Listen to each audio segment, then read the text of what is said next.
So I'm also the District International Service Chair. Again, a big long, it's abbreviated to DISC.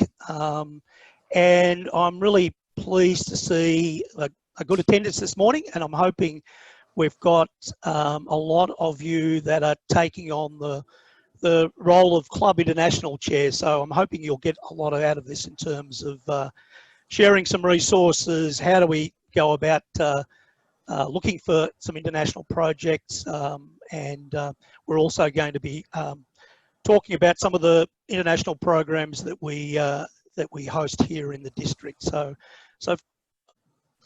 the agenda that I want to go through is firstly, how do we go about selecting international service projects? And I think this is a pretty important one because over the last couple of years, Rotary has been really focusing on sustainable projects. And sustainable, what I mean by is that the benefit doesn't stop when we finish the project, that it actually is ongoing. And it's all about making sure we have good community engagement in the country or the district or the town that we're doing the project for. So it's really important that we do proper assessments, work out again who in the community that we want to take on board, make sure that they feel part of it. Obviously, maybe provide certain materials and stuff, and leave them basically with a sense of ownership and ongoing commitment to the project. So that's different somewhat to the way in the past some of our international projects have been run. I'll give you an example. We've done some great building projects in the past, but clubs typically have brought all the labour, all the materials from Australia. Great building project, but again, in terms of sustainability, there's a question. So it's really important that we start looking at that, and I'll talk about how Rotary has been managing that. And it brings up to the second point that I want to talk about, and it's a relatively new concept, but it's called a district resource network. So this is really where we're trying to match expertise and mentors in particular areas to the clubs, because in a lot of cases, and I, a lot of times in our district, one club doesn't know what the other club is doing. We're very guilty of working in silos. I mean, one of my objectives for this coming year is to basically get a list of all the projects, and there's some great projects out there in the district, to bring them together so that other clubs may be able to put their hands up, and we may be able to share, may be able to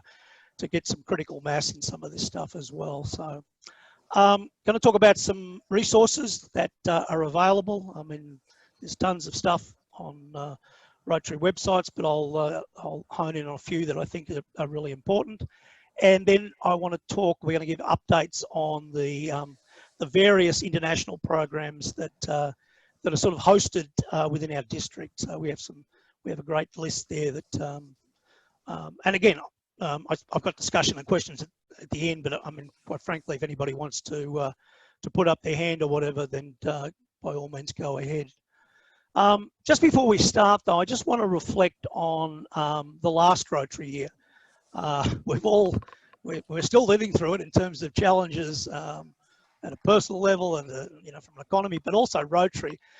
And the challenges, it's really interesting. I think the challenges in a large way are turning into opportunities. I think some of the changes we're now seeing would probably not have happened except for the pandemic and the way we've had to basically to regroup and things. And to a certain extent, international, whilst it's been affected, so some of our programs, like our medical programs like Romac and Itaplast, have really gone into hibernation for obvious reasons.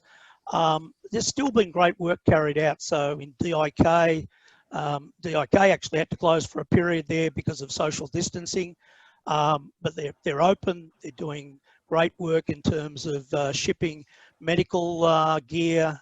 They're doing PPE supplies, and the project that I've just recently, they've been providing care packs to merchant sailors that basically come into Melbourne, but again, because of COVID, they can't get off the ship. So again, some really interesting type projects to accommodate the times we're living in.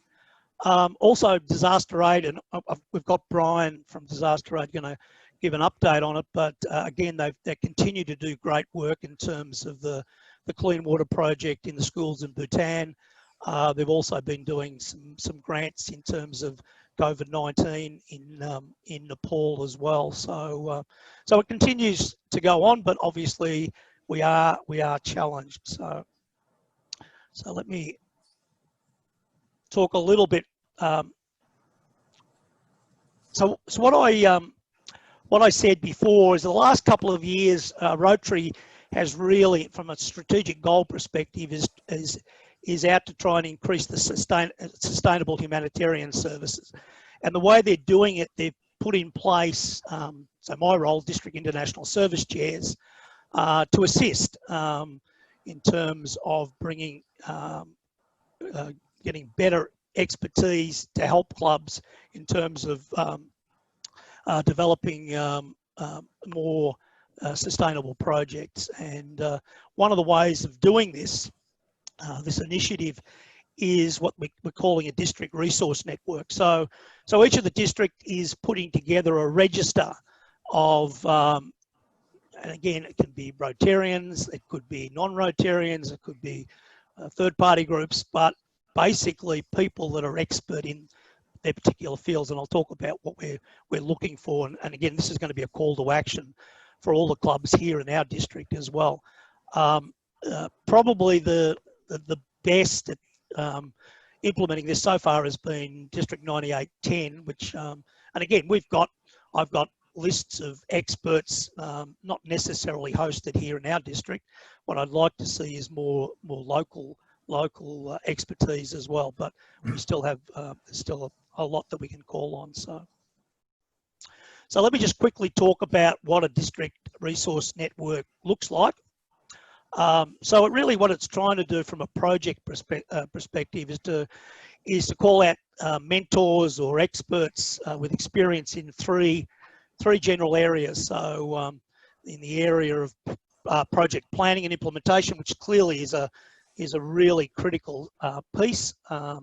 So it covers areas like doing monitoring and evaluation of projects, preparing community assessments, which is becoming really a pivotal part of due diligence for projects. So again, there's a whole community assessment document on the web.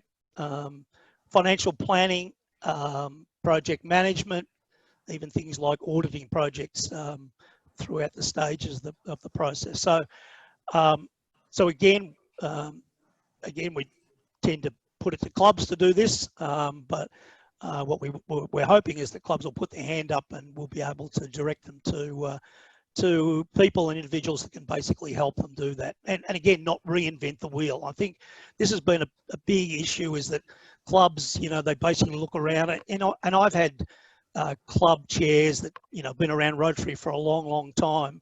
They've come into the international chair and they remembered a program that we did 30 years ago. And quite frankly, now we don't support that. So it's important that we keep up to date with the types of projects and activities. The other area that clearly we need expertise is in now was the 6 areas of focus, now the 7 areas of focus. And I'll talk a little bit about what we've got in the district currently. But there's a lot of expertise right across the board, right across the world, in fact.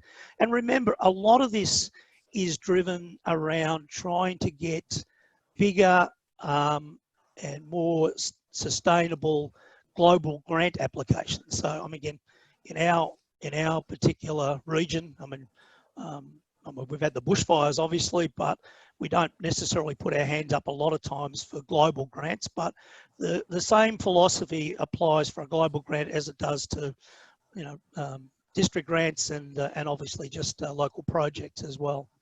And then we also have the the Rotary grant, and again we have great expertise internally in the in our district on that as well. So to just to give you a little bit of a so where we are from a district perspective, we do have expertise in project and planning. So, and again, I'm going to be putting this out on the web so people will be able to, you know, these roles are basically to be almost like a chair that, you know, they may very well only be involved in 1 or 2 projects. And again, we will be qualifying these people. We'll be looking at their backgrounds, their history. And again, it could be non-Rotarians that they've got an interest. We may be able to bring them potentially in terms of membership as well. In terms of the areas of focus, we're well looked after in water sanitation and hygiene, with obviously with the expertise in disaster aid. We also have Days for Girls in terms of hygiene as well.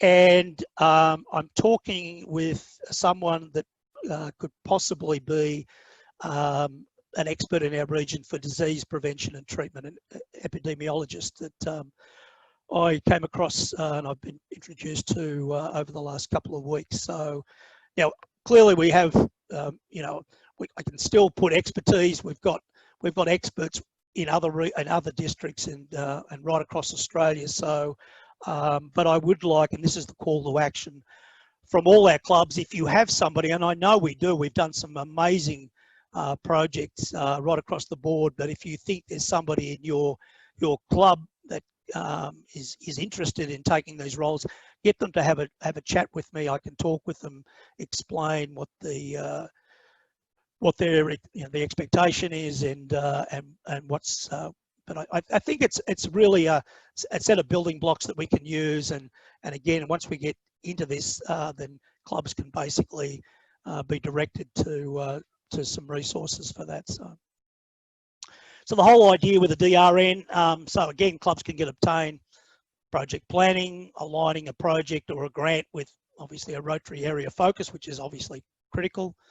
I mean, we have people within the grants part of the organisation that basically are able to help in terms of writing grant applications, community assessments, finding project partners. So this is a really important one, and it's one that Rotary is, again, doing a lot more work. I know with Rorks, they're looking for other NGOs, for example, to help partner. You know, we don't want to be seen necessarily as the only player in town. I mean, there's a lot of great organisations on the ground in you know, Timor-Leste or wherever. So and again, we need to ensure that we keep that active. Funding opportunities, sustainability, you know, incorporating measurement and evaluation benchmarks. And the other piece is obviously getting publicity for the projects. Again, we're the best kept secret in a lot of cases as well. So, and the whole idea of this is the beneficiaries will be the communities that we assist, so we'll have greater impact. The project teams will become more effective, and obviously we'll be able to get better results in terms of meeting our goals within these projects as well. So I just got an example, and I've got this for all, and so for example, if we're looking for experts in water sanitation and hygiene, these are the kinds of areas that we would typically gear up for a project in terms of what kind of water supply, water resource management, obviously water and sanitation and hygiene all go together. So there's life skill training, the menstrual hygiene management. There's a lot of work going on in clubs on latrine construction, water sanitation and hygiene in schools, all of those kind of things. So again, we're not looking for necessarily one person doesn't necessarily have the skills for all of that. So the idea would be have somebody would be the lead, and then we would basically call on other experts in particular areas. So we've got, you know, I've got basically lists of all of those. So happy to share those with people if you're interested in, if you think you've got somebody that could be interested in one of these. But it really is something that we need to build out from a district perspective. Just going to stop there. Has anybody got any, is there any questions from anybody before I, is everybody okay? I know you're all on mute, so if you want to put your hand up or, everybody okay? Okay, and again, this is the kind of, I mean, Rotary being such a large organisation, I mean, the resource network can come from obviously internal Rotarians and Rotaractors. Going to talk about the cadre of experts, the various Rotary action groups. Down the bottom we have, I mean, these are fancy terms for Rotary Community Corps, so these are basically other NGOs and groups that work in these countries that we can partner with, and obviously people on the ground as well. I've just brought a couple of examples here. So some of you may know that we have what they call a cadre of technical advisors. These are really experts that help do large Rotary grant projects. But again, I've got a list of people right across all the areas of focus in Australia. They would do these kind of things, obviously look at, review, monitor and evaluate projects, technical reviews, site visits, audits and operational audits. So they're always there, and you can see they're basically a who's who of professional expertise there right across the board for supporting all the, well, now the seven areas of focus. The Rotary action groups, and again, these are all websites that you can basically refer to, but these, again, you look at fighting disease, you've got a plethora of different experts. So if you're looking at any particular area that you want, if you're looking at one of the Pacific Islands that you've got maybe hearing or whatever, these are very useful because they are groups of experts that come together. They've got projects they can support, and they can give good advice. I mean, the one that and I think Brian is obviously the water and sanitation Rotary action group.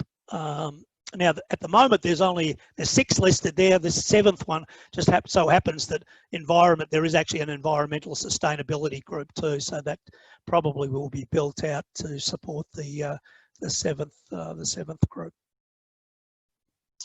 So the whole idea with this district resource network is the DISC in the district would basically, so my role is to maintain it, to keep it up to date, and for clubs to, you know, to basically either come through me or go to the resource network directly.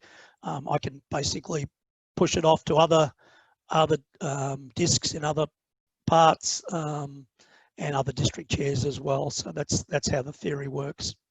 So, and part of my role, and you can see on the left-hand side, I'm here to help motivate clubs to get into international service, maintain the database for the local mentors, help find international partners, etc., etc. And then on the right-hand side, well, again, it's about developing the resource network.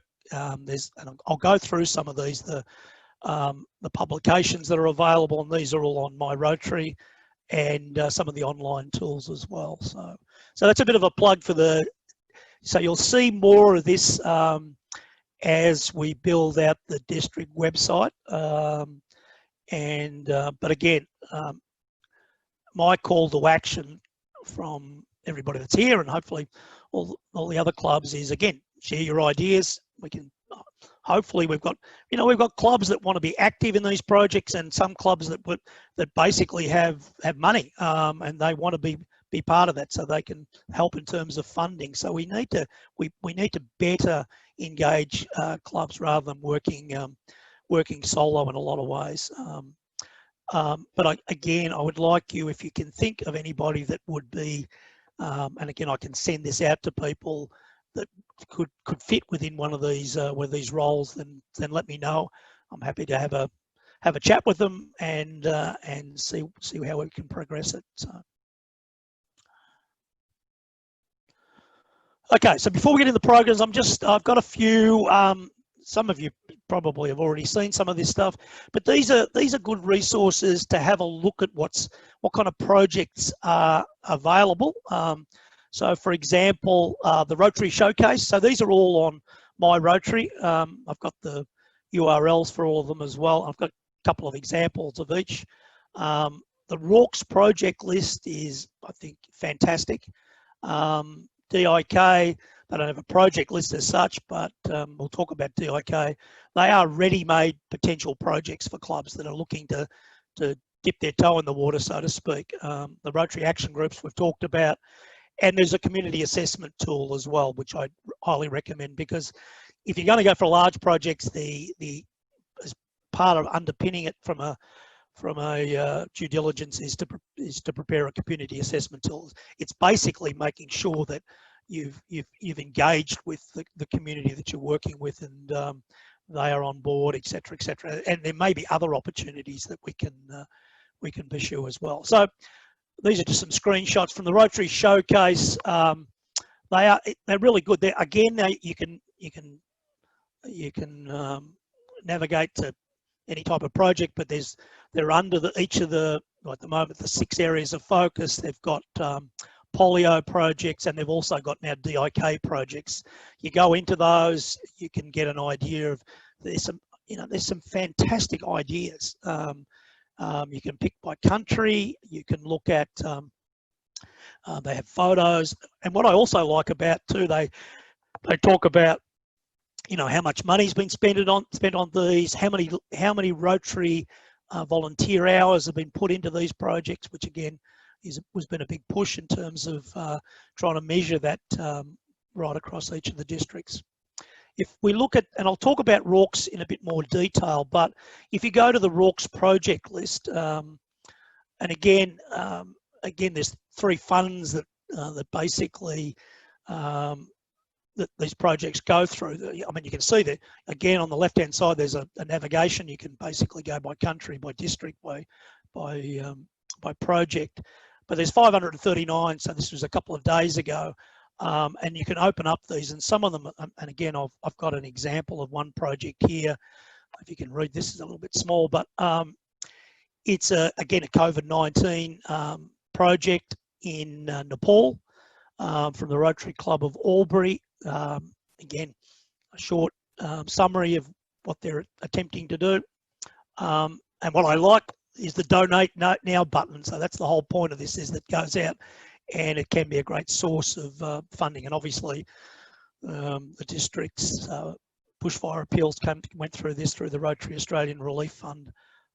So I suggest that if you are looking for something, there's some great ideas out of the Rorke's lists. DIK, they don't have a list of projects, but what I like is that they have projects that are ready to go, because they've got obviously lots of stock. They know where the need is. They can either align you with another club that would like, they might be the sponsor club. You can work with them, or you can basically pick up a project. And again, for those that are relatively new to international, this is probably, as I said before, a good toe in the water to get a project up and running. So, and they have things like Adopt a Bed, which clearly are hospital beds, and so many dollars per bed, or per 10 beds and stuff like that. So clubs can do that. And again, whilst we're probably not going to be able to physically visit these countries for quite a while, we can actually we can do projects like the Adopt a Bed and things like that. So okay, so that's the sort of just the push for international. What I then plan to do is we want to talk about the international projects that we have in the district, and we're fortunate to have Brian from DAA, so I'm going to ask if Brian can be unmuted, and I'm just going to run your slides, Brian, so when you're ready. Okay, thanks, Colin. Yeah, I'm just going to talk about disaster aid and how disaster aid has changed over the 10 years of its existence. It started as an event-based organisation, and it's moved now more to be a balanced organisation in that it has events, actions, which is the responding to disasters. It has ongoing projects, and we also moved into the facilitation space. So we're helping other people to incorporate safe water into their projects. So if you just move on to the next slide. So yeah, just a little bit about us. I think most people in the district know about us, but we are a charity. We're now a project of the Rotary Club of Greater Dandenong and Endeavour Hills after the merger. Now, the way that the charity was set up was we only deliver international aid. We don't provide aid in Australia, and we are limited to aid to developing countries. An example of that is when there's a disaster in Puerto Rico, we can't respond because Puerto Rico is part of America, and America is a developed country.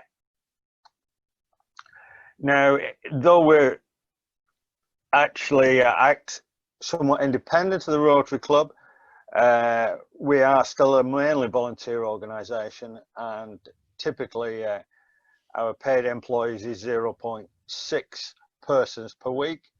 With the COVID, some of our supporters find it harder to raise funds, and we've actually dropped the hours down, so we'd actually now be 0.4 employees. And we're always try and work with in-country partners, and that makes the money go further. So next slide, please, Colin. So yeah, just talking about how we've got to where we are. We initially delivered family survival packs, which was a box with a tent and all the equipment in. And as part of our follow-up, we actually visited people afterwards, and what we found is that wasn't what people wanted in a lot of cases. We didn't need the cooking stuff. They'd already got a lot of the cooking stuff. If you live on a Pacific island, you actually enjoy the breezes, so you don't really like a tent so much, as long as your roof's, you've got some sort of roof, a tarp while you do something. So we started looking at this, and next slide, please, Colin.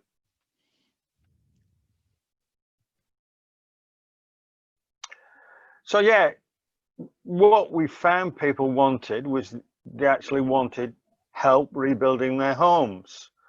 And we're not talking about what people in Australia regard as a home. In a lot of cases, the homes there are more like most people's sheds. So they're not very expensive to build. And typically the materials can be purchased. In a lot of countries, it may be the disasters affected 2 or 3 towns, but you can go and buy the materials at less than a day's travel away, and that helps to rebuild the economy. The other thing was that typically when there's some event, it muddies the water up and people want clean water. So we really limited the materials that we took to disasters to water filters, and the rest of it we took, our volunteers went out with the authority to spend money on materials. So next slide, please, Colin. So yeah, we developed this smart aid. We use a local Rotary Club for information and liaison. Actually go and talk to the people. We don't jump out and say, okay, well, this is our Australian solution. We went and said, what's the solution you want? We then buy the materials as close as possible. That means that we can respond quickly. We're not waiting for some ship to be loaded and set off and take 2 or 3 weeks to get there. We also expect the people that we help to provide the labour. So we'll provide the materials to build the house, but they've got to build the house. It's part of giving them ownership. And we look to project manage. We aren't sending people out there to do, we're just saying, okay, well, we will supply the materials, and we'll manage getting the materials to you. We'll, through organisations in the Rotary Shelter Cluster, not Rotary, a UN shelter cluster, to get the advice of what you need to do to make your house better. But yeah, we're really concerned about giving people a hand up, using them as a resource, not seeing them purely as victims. So next slide, please, Colin. So yeah, here's a picture of us delivering materials which people will use, and typical materials would be timber, some sheets of corrugated iron, screws, and other roofing materials. As far as a filter go, we started with these bucket filters. It's a sort of family-sized water filter, and it'll provide enough safe drinking water from a family. You just pour the water into the bucket and unhook the filter, and through gravity it will filter the water. So next slide, please.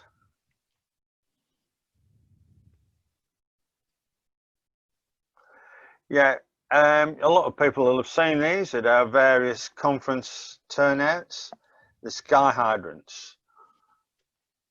Once we decided we were interested in cleaning water up, we actually looked at alternatives. And rather than distribute lots of the little filters, which people use for a few weeks and then couldn't remember how to clean them, we looked at supplying something that we could really spend a bit of time training one person to use it and serve a community. So this unit is very effective. It removes all the bacteria from the water, so people don't get diarrhea anymore. It also removes the dirt, so it looks a lot better. It is a moderate cost. It's not cheap. It costs us about $5,000 to install. But when you look at the fact it can serve large communities, it costs less than $1 per year per person to supply safe water. So it's less than one bottle of water which you might buy at the shop in Australia. The unit operates without power. It treats without chemicals, so it's minimal ongoing cost. The membrane inside is quite expensive. It costs over $1,000, but it lasts 10 years. The whole thing's simple and reliable. Most of the components there can be replaced in a plumber's shop anywhere in the world. Okay, next slide, please, Colin. So here's a typical installation. We've done 70, which are all pretty much like this in the Bhutan over the last 2 years. We have a raw water source, and the water goes down to a header tank quite close to the filter.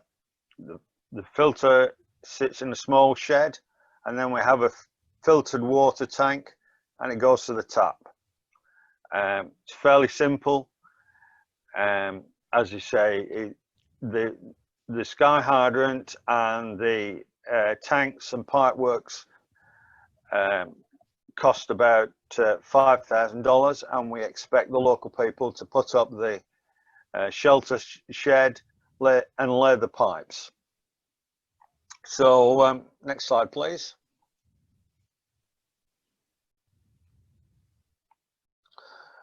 So with our success with the sky hydrants in disasters, what we found is that when we installed the sky hydrant after disaster, and you go back 12 months later, people in the community say our health is better than before the disaster. And it's because they had, even though the water looked clear, it still had bacteria. And from this, we started to say, well, we're making a permanent improvement to people's health. And if the thousands of child deaths every month isn't an ongoing disaster, what is?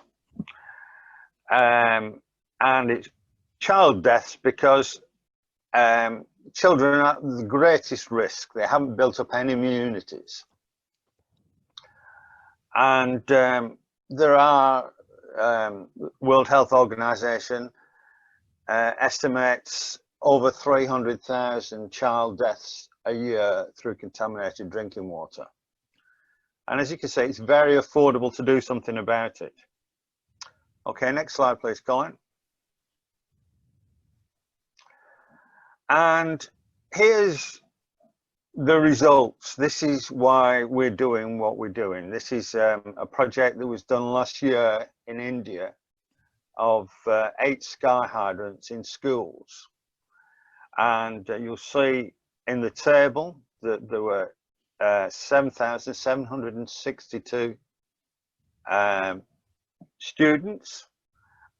Before the sky hydrant was installed, 643 children got ill every week, and that's all causes. After the sky hydrant, 74 students became ill every week. So that's 88% reduction. And because it's all illnesses, what it's saying is all the illnesses that relate to contaminated water, such as diarrhea, completely disappeared. So it was just colds and flu and that sort of thing that was actually affecting people. Next slide, please, Colin. And some other things, and this probably relates to the areas of focus, what we've found is that the sky hydrant can also improve school attendance. You'll have seen from the previous slide, 88% reduction in children being off, so they have a better chance of uninterrupted education. It fights poverty because people that are concerned about their health in these countries are spending quite a large portion of their income getting bottled water. All of a sudden, they don't have to get it because there is a source of safe water at the school or in the community. It reduces plastic waste. All of a sudden, there's not hundreds of plastic bottles around. We were actually approached the other day by a charity in Cambodia where they'd said, oh, we want to do something about the plastic waste in Cambodia. We're going to give all the students reusable bottles. And they went to the schools and talked to them, and the schools said, well, there's not much use giving reusable bottles if the water that we can provide them to fill those bottles isn't safe. So they've come to us asking how we can make the water safe so they can use those bottles. Another attribute of safe water is it reduces conflict. In the Philippines, where there has been a lot of conflict in the island of Mindanao, it's mainly because people feel that they're being left out. They see people in the cities that have various benefits and they're not getting them. So if someone comes and helps that village to get safe water, they feel happier about their situation. Colin, next slide, please. Now, one of the things I said we're talking about at the moment is we're starting to become more and more a facilitator of helping people get involved in international projects. One way is we have a program of people and clubs being able to sponsor a sky hydrant. For $5,000, we will install a sky hydrant in your name, and we'll provide you with information about the school. And if your club wants to have an ongoing educational program with that school, then that's up to you. We've made the introduction and shown that you have a commitment to international service with that school by actually installing the sky hydrant. We also assist Rotary Club, other Rotary clubs and their projects, and non-Rotary charities by providing water filters. We're set up to give advice,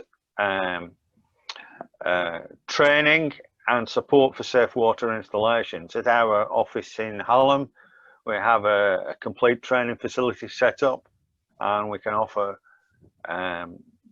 full training in how to set up the whole thing. So for ourselves, it's not worth going out international until we can install about 4 sky hydrants in an area. That's the only way we can keep our costs down to $5,000. But if someone wants to do a project in a country and they're going to have volunteers going over and it's only a single sky hydrant, well, we'll train people, give them advice, and if necessary, we can travel overseas. But normally what happens is people phone up and say, oh, we're doing an installation and we've hit a problem, and they send us a few photos and we'll analyze the problem with them and help them solve it. And also for people who are just starting, you can always contact us and even call in at our office in Hallam for a chat. And myself, I'm a water and sewerage engineer. We have one of our volunteers who's worked for the United Nations on water resources. So we've got quite a background in advice on water projects. Okay, next slide, Colin. And so any further information on us, there's our Facebook, which is regularly updated as our website is, and you can contact me on Media Disaster Aid. So thanks for listening. Great. Thanks, thanks, Brian. That was really really informative. And again, it goes back to the play in terms of sustainability and also having expertise in the district. So, okay, I just want to go. Whoops, I just lost my slides. Oh, sorry, Colin, I did that. I thought you'd finished. No, well, I can finish if you want. I know. We've got 10 minutes, I think, for questions. It depends how much you've got to go. I was just going to do a very brief update on the rest of the programs. All right. Well, I'll mute everything. 5 minutes. Sorry. It's up to you. Yep. You can share. Yeah.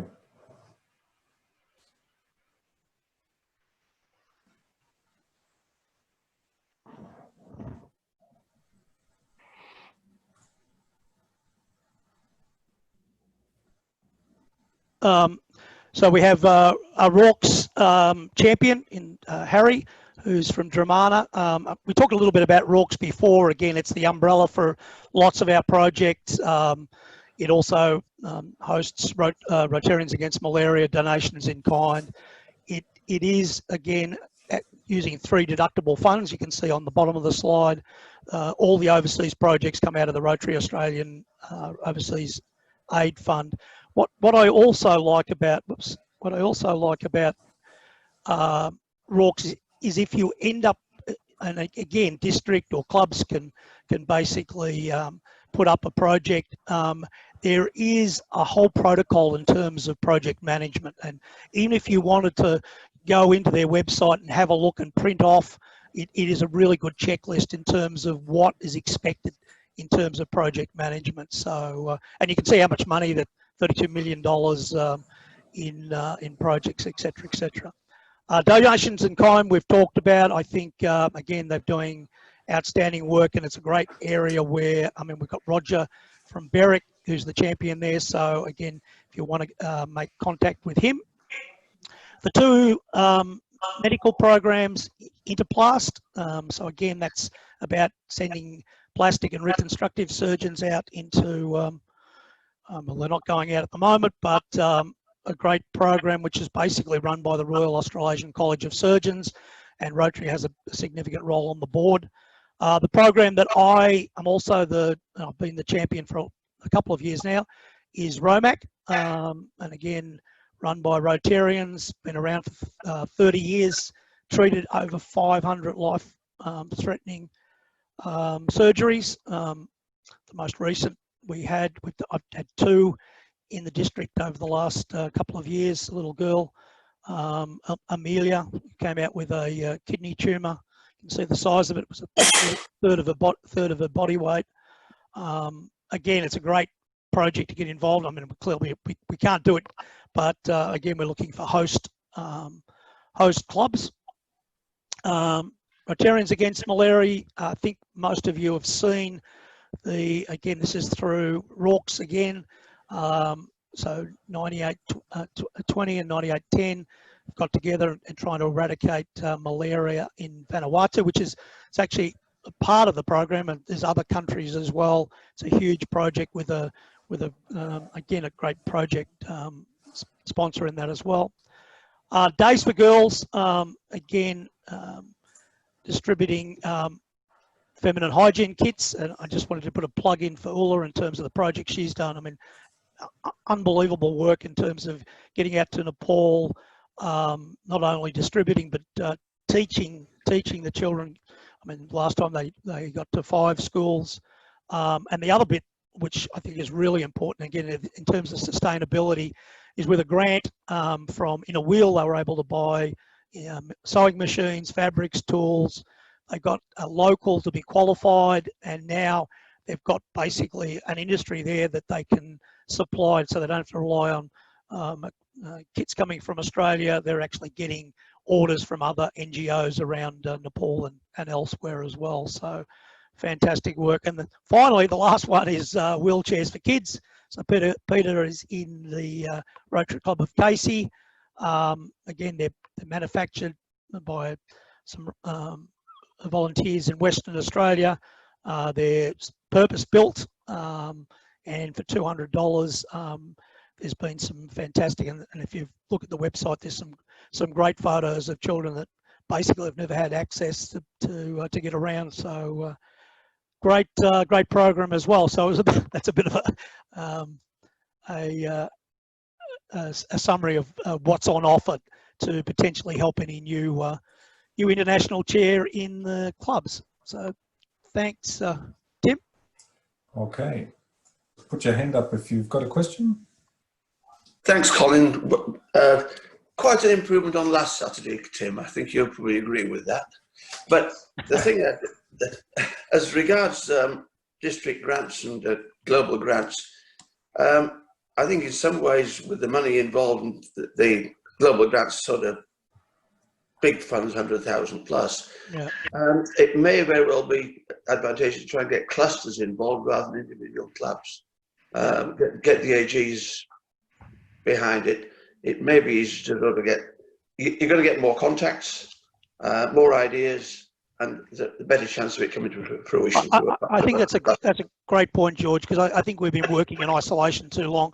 Yeah. I think, and also as a disc, I'm also approached with projects coming out of these countries which I could probably present to the AGs and maybe there could be a group of clubs that could, you know, because the money involved sometimes could be $20,000, for example, and it's a big ask for maybe one club, but maybe a few clubs with a district grant might be it may be doable. So I'm planning to distribute those as they come to hand. So yeah. Yep, good. Thank you. Thank you. Kim has a... Yep. Yeah. I just want to say that what a great presentation. For the past 3 years, our club has been supporting this water project. We raised a lot of money for disaster aid. I think what we are doing is we fix the problem from the start rather than fix it later. I think the water project is a great project. That's why I'm very passionate. I supported for the past 3 years that water project from Bhutan. That's all I want to say.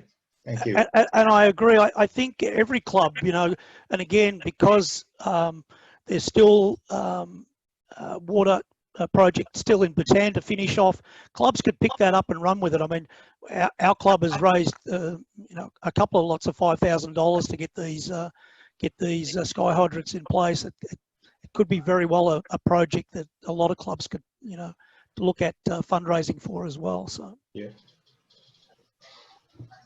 Well, thank you. Bill's still got another one. This was perhaps to Brian. With the sky hydrants, if the membrane lasts 10 years, have we got a process where we're going to be revisiting these places to replace membranes, or are the people going to be trained enough to replace them themselves? Basically, it's fairly simple to replace the membrane. There is actually a video on the YouTube which shows it being done, and I have, with the aid of that video and a bit of discussion, talk someone through the procedure in the Philippines. It's a very simple thing to do. I'd like to pass over now to District Governor Mark Humphreys for a closing. Thank you, Tim, and thank you, Colin and Brian. That's absolutely fantastic. International projects. I mean, that really is one of the cornerstones of Rotary. And as Colin touched on there, one of the key one of the key points is sustainability of a project, and we can see our disaster aid Sky Juice is one of those sustainable projects. We as clubs, it's very easy for us to get involved in any international project, and like George said, you don't have to do it on your own. I'm encouraging clubs to talk with your clubs next door, talk with clubs in another district. If you see an international project, a couple of $100 can multiply out into tens of thousands of dollars. So it's not hard to get involved with an international project. The resource network that Colin's been talking about, it's been taking a couple of years to really develop, and it is really starting to get there now. You have the skills. Why don't you put your names down on the DISC resource network? Because you can help encourage and change other people's lives. There are other people around the country that can use your skills. So why don't you contact Colin and get your names put down on there as a contact? Use those contacts yourselves. I am looking for somebody with skill X. Ask Colin, he will find them. If it's not within our district, it will be someone from around Victoria or Australia. That's the idea of the DISC network. And as Colin said right at the beginning, we are facing a lot of challenges. Well, let's not look at them as a challenge that we can't overcome. Let's look at them as an opportunity, right? We have lots of opportunities. We just have to think bigger about how we can, in our current situation, make that opportunity a reality. Look at the Rotary International website, look at the Rorke's website, look at the DIK website. There is a huge amount of projects that are out there that need our support. So I just urge and encourage everyone, think big, dream big, and we can change people's lives because we are the people of action. So thank you everyone for coming today. Thank you again, Colin and your team for this incredibly important area of focus for Rotary. So thank you and have a good day, everyone.